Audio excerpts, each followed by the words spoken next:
ले तू करबू इजहार हूँ हम सुने खाती बानी बेकरार हो। बोला कहिया ले तू करबू इजहार हूँ हम सुने खाती बानी बेकरार हो। कब बताई अपना धड़कन के हाल के हो, हाल के हो। सुना आजू के दिनावा सुहावन रतिया लुभावन हो। तेरा जाऊं दे हतानी दिलवा निकाल के दिल में रखी हो संभाल के हो।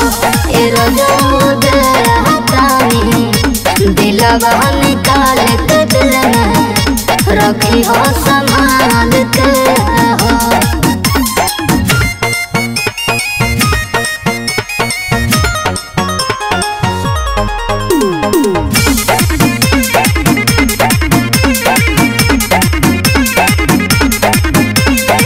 खुशी कोई दिहलू तू जुड़ा है दिहलू जियरा हो।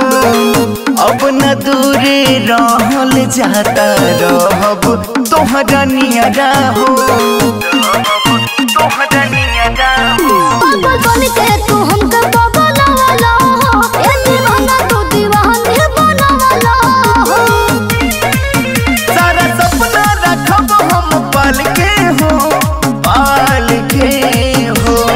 अच्छा आजू के दिनावा सुहावन रतिया लुभावन हो। तेरा जाऊं दे हतानी दिलवा निकाल के दिल में रखी हो संभाल के हो।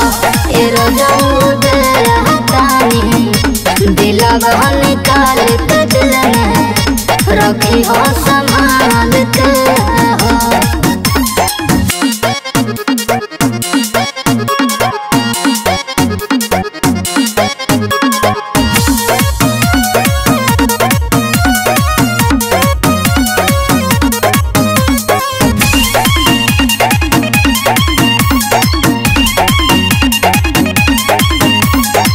चांद बन के चमकत रही हो दिल के आसमानवा में।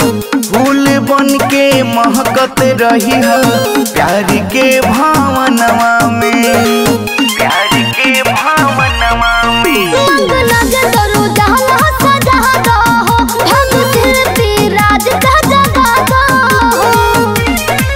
शायद तोहके कराइब नैनीताल के हो, नैनीताल के हो। ठीक बा आजू के दिनावा सुहावन रतिया